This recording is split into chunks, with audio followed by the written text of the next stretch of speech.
De forma que o tabernáculo no Velho Testamento é a profecia de Deus entre nós. Já Jesus feito carne é Deus entre nós, Emanuel, Deus conosco, Deus morando com a gente, tabernaculando aqui na terra, entre as pessoas, pisando aqui no chão do planeta Terra, entre nós, seres humanos.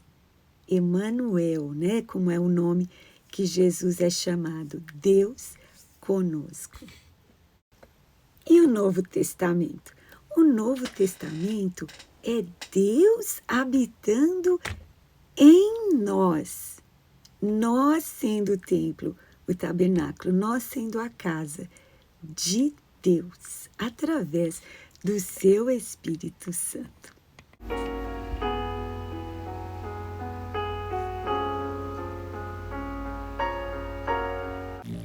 Ei, olá, muita paz de Deus para a tua vida. Bem-vindo, bem-vinda ao nosso estudo bíblico da série Hebreus. Hoje é a parte 18, capítulo 11 de Hebreus, versículo 4. Eu sou Dilmar, pastora na comunidade evangélica da Vitória, no Jardim Vila Galvão, em Guarulhos, São Paulo. Vem comigo. E a gente continua falando de fé, a fé verdadeira, a fé em Deus. E esta fé deve acreditar que Deus existe, que Deus fala e que Deus é galardoador, Ele recompensa as pessoas. A gente precisa ter uma experiência com Deus, com a nossa fé. Não é qualquer fé, é a fé no Deus verdadeiro que criou todas as coisas. Deus e Pai do nosso Senhor Jesus Cristo, que nos amou e nos salvou. E essa nossa fé, ela tem que sempre aumentar. A gente tem que crescer na fé, a gente precisa batalhar pela fé e a gente precisa passar a prova da nossa fé. E a fé, nós falamos a semana passada, não precisa ser muito grande, apesar que ela pode ser grande. Uma fé pequenininha como um grão de mostarda vai fazer muita diferença. E nós precisamos sim guardar essa fé até o último suspiro, sendo fiel a Deus até a morte. E nós tendo uma vida de fé, deixando um legado de fé, nós vamos influenciar muitas gerações, como foi o caso de Abel. Então a gente viu que aqui Hebreus 11 é o hall da fama dos heróis da fé, né? A galeria dos heróis da fé.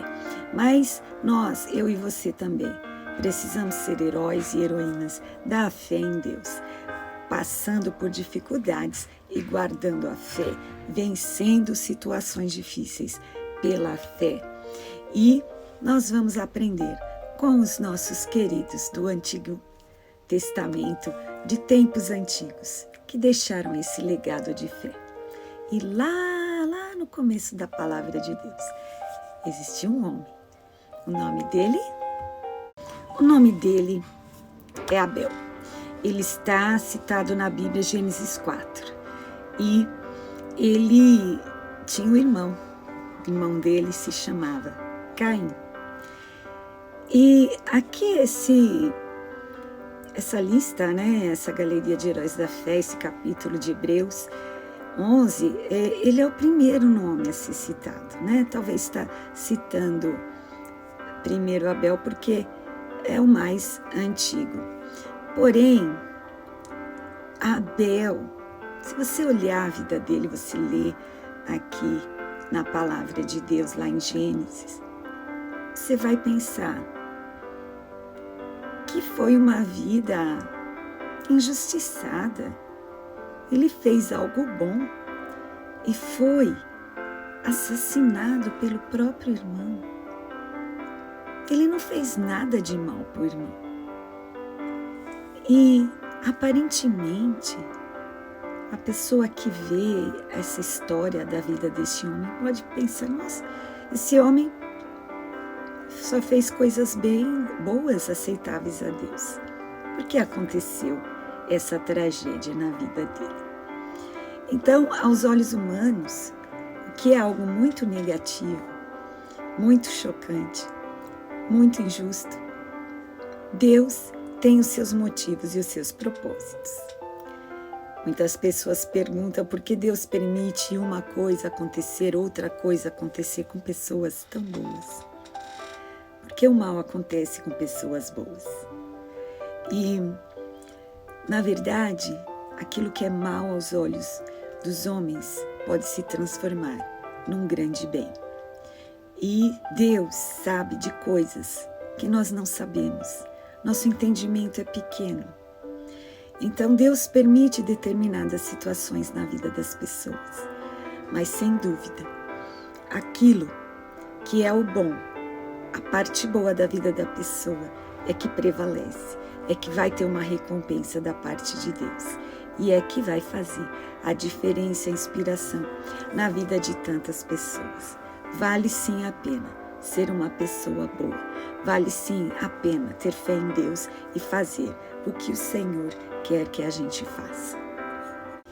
E o fato citado em Gênesis da vida de Abel é que ele foi levar uma oferta ao Senhor. E Caim, também o irmão dele, foi levar uma oferta ao Senhor. Em Gênesis 4 diz que a oferta de Abel, o Senhor Deus atentou-se. Porém, para a oferta de Caim, Deus não se atentou. Caim, então, ficou irado, muito nervoso. E decaiu-lhe o semblante, né? E aí Deus falou com Caim: por que você está irado? E por que decaiu o seu semblante? E então, o Senhor falou para Caim: se você fizesse o bem, você não seria aceito.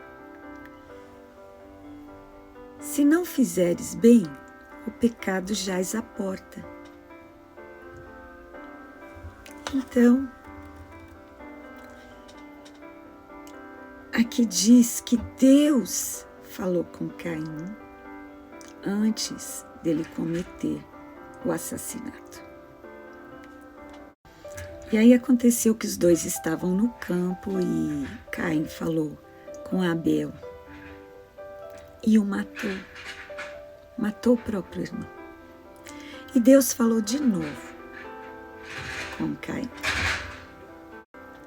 E o fato de Deus falar com Caim, nós entendemos que é a oportunidade dele se arrepender. Será que se ele dissesse assim: Senhor, me dá outra chance, deixa eu oferecer novamente uma oferta, e dessa vez uma oferta que te agrade.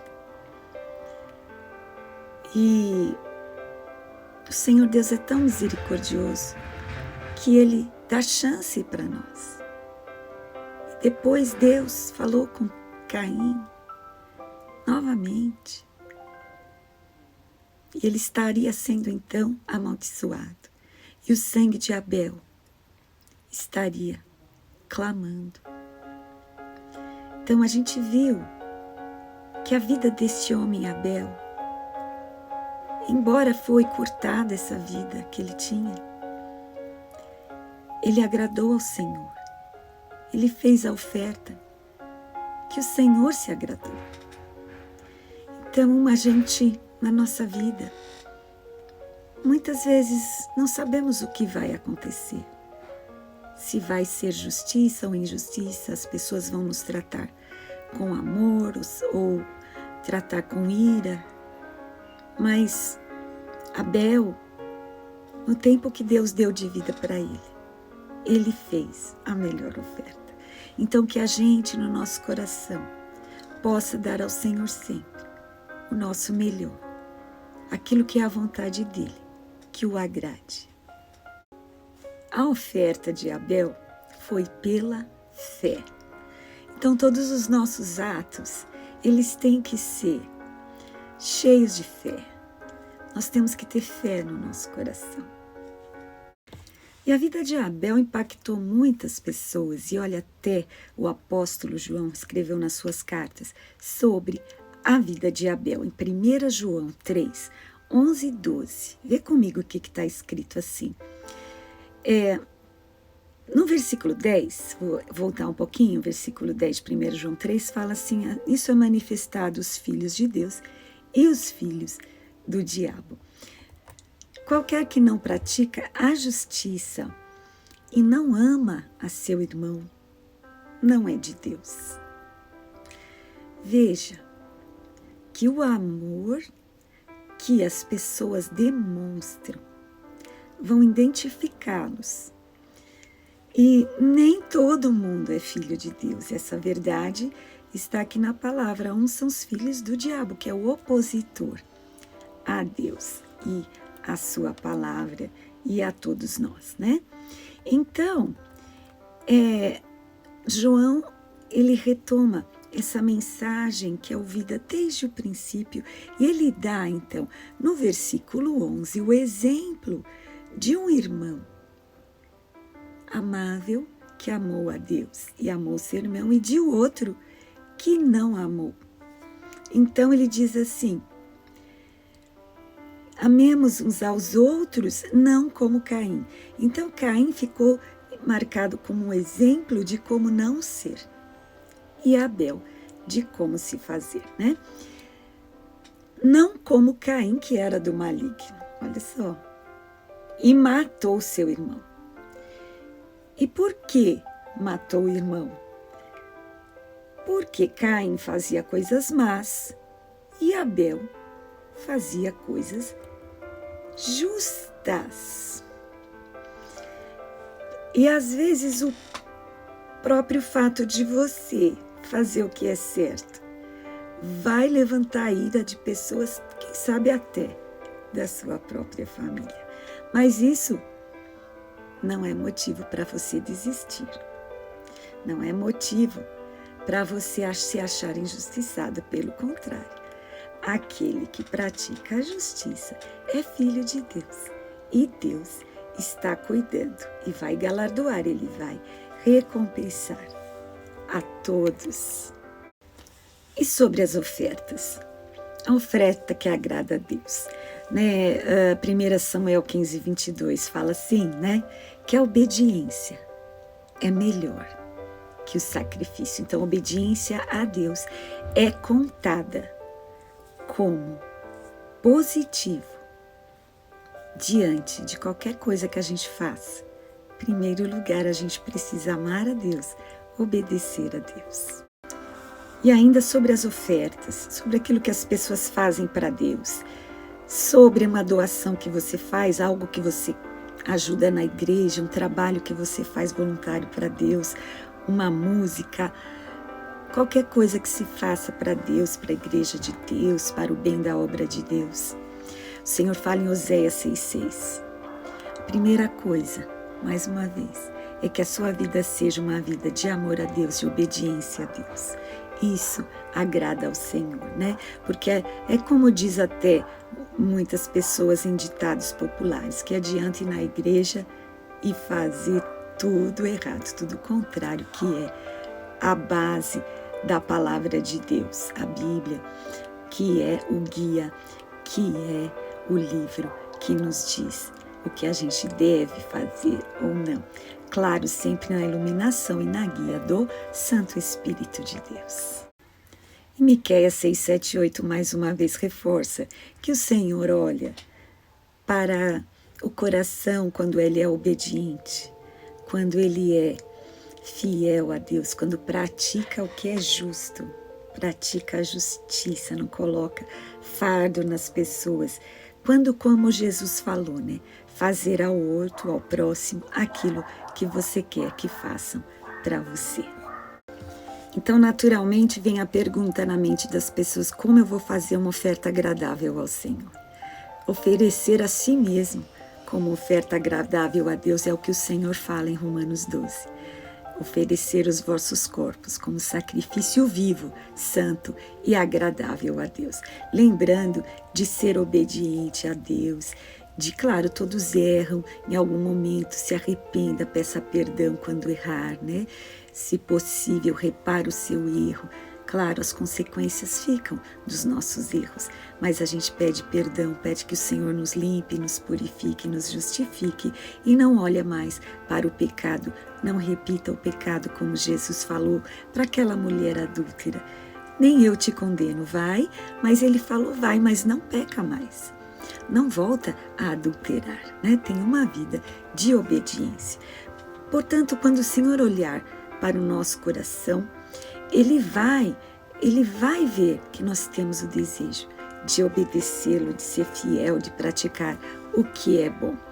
E Ele vai ter misericórdia, né, dos nossos pecados, porque aquele que confessa os seus pecados, que abandona os seus pecados, alcança misericórdia. De forma que quando a gente for ofertar a Deus, fazer qualquer tipo de oferta, seja em trabalho, seja em forma monetária, ou seja em qualquer tipo de trabalho voluntário na casa do Senhor, uns para com os outros, seja em esmolas, seja qualquer forma de ajudação social, a gente em primeiro lugar precisa saber que Deus está olhando o nosso coração, está olhando se a gente tem um coração de amor para o nosso irmão. Ou muitos fazem coisas por motivos errados, né? Para se aparecer, ou para conseguir favores, ou até para ganhar eleições. Existem tantos motivos que as pessoas fazem aparentemente o bem, mas Deus vai estar olhando o nosso coração, como aquela viúva, né, aquela mulher que foi dar aquela oferta e colocou só algumas moedinhas, e Jesus falou assim, ela trouxe uma oferta maior do que qualquer um, porque todos, a maioria pelo menos, deu do que sobrou, e ela deu tudo o que ela tinha. Então tudo é mais do que o que sobrou, mesmo que o que sobrou seja bastante em valor monetário. Então você vê aí a ótica do céu, como Jesus olha para as ofertas que a gente dá. Ele olha o coração, ele olha como que você se dedica ao seu próximo, mas com o coração sincero, com fidelidade, com verdade, né? O Senhor Jesus fala na sua palavra que Ele muitas vezes se cansa até dos cultos, porque as pessoas louvam com a boca, mas o coração está longe. De forma que é possível que Deus rejeite a oferta de um, não se atente para a oferta de alguém. Embora aparentemente aquela pessoa fez uma grande coisa, mas aos olhos do Senhor, Ele vai olhar se existe fé, se existe obediência, se existe amor, se tudo é feito para a glória de Deus. Então a oferta, ela tem essas características que o Senhor procura. Por exemplo, o Senhor falou, se alguém pecar contra ti, deve haver uma retratação, né? E um perdão. Então, o nosso coração, quando a gente oferta, ele tem que estar limpo de mágoa, né? Perdoar. A gente tem que ter um coração perdoador, porque se nós não perdoarmos, o Senhor também não nos perdoará. Isso está na palavra de Deus. E muitas pessoas passam vistas grossas sobre estas coisas. Mas vamos aprender. Pela fé, Abel fez uma oferta que agradou ao Senhor, que o Senhor se atentou para ela. Hoje a gente está falando sobre oferta, né? Pensa bem nessas regras da palavra de Deus, né? Nesses ensinamentos, para quando a gente for ofertar, nossa oferta seja agradável ao Senhor. Olha só, em Atos, no capítulo 5, na igreja primitiva, há um exemplo muito forte de uma oferta que não foi agradável a Deus. E era um casal, Ananias e Safira. Então, quanto maior a unção, aquele lugar estava cheio de unção, era uma igreja cheia de unção, cheia do poder de Deus, o apóstolo Pedro, cheio do Espírito Santo. E esse casal, eles combinaram de mentir quanto a quantidade de dinheiro que eles iam, ou de valores que ele ia entregar, de oferta na casa do Senhor.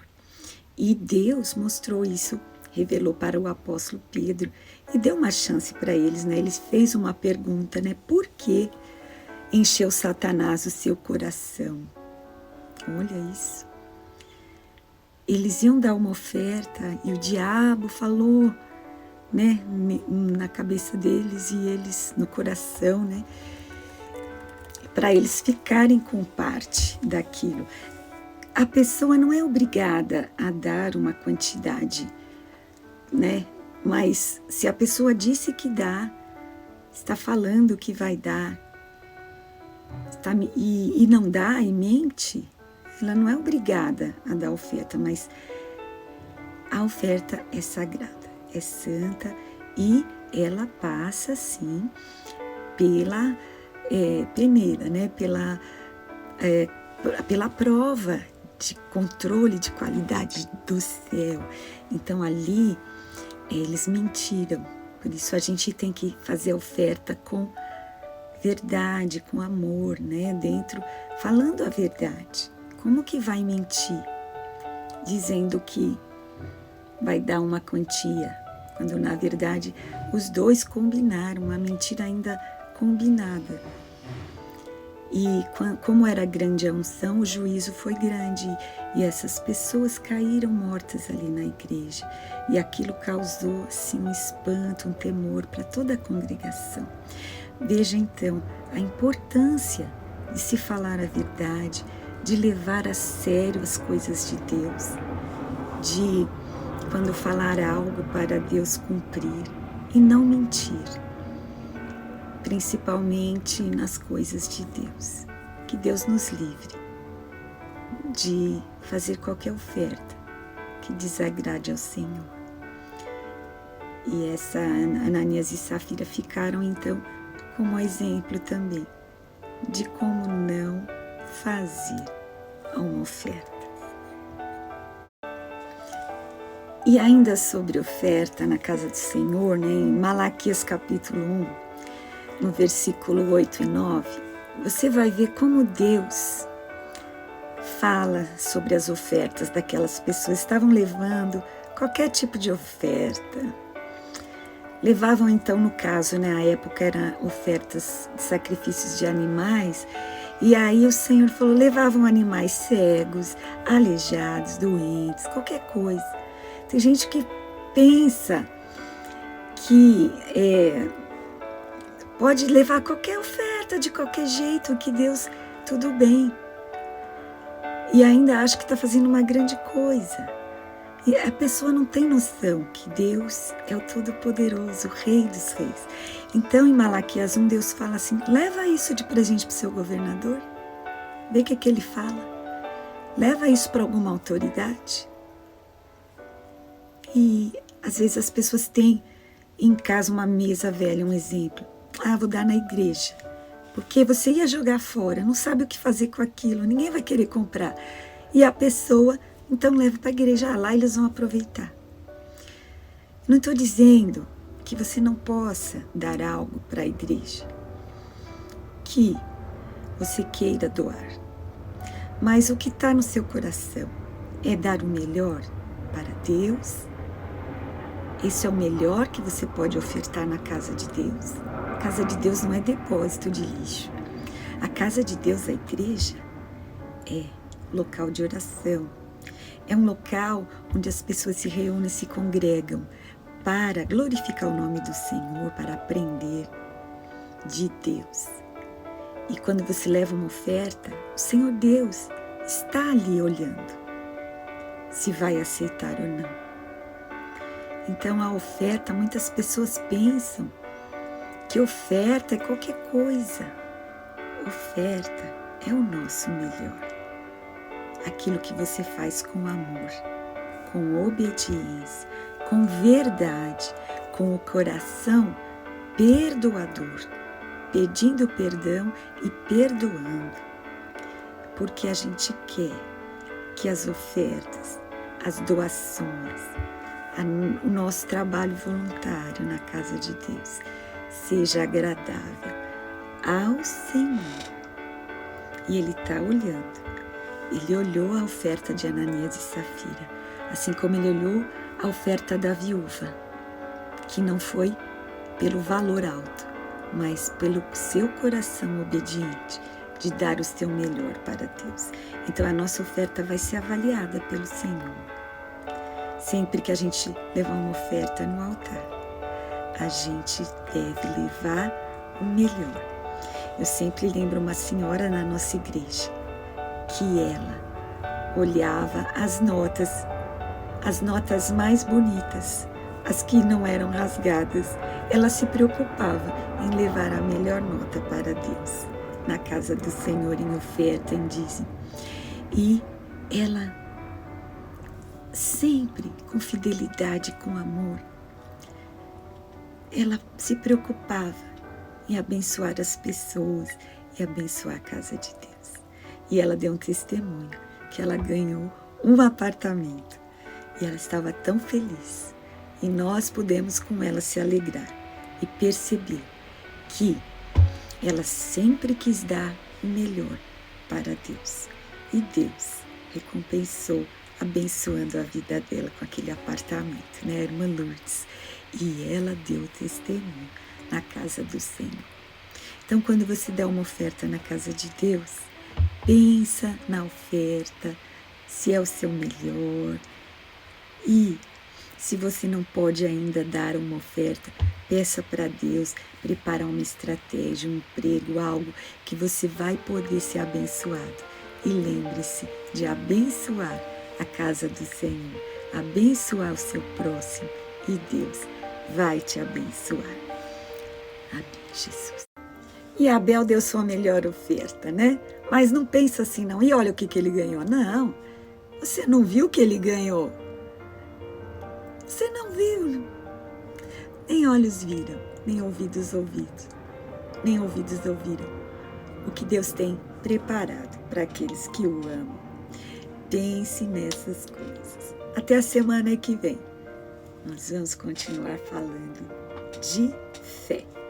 Deus te abençoe. Muita paz.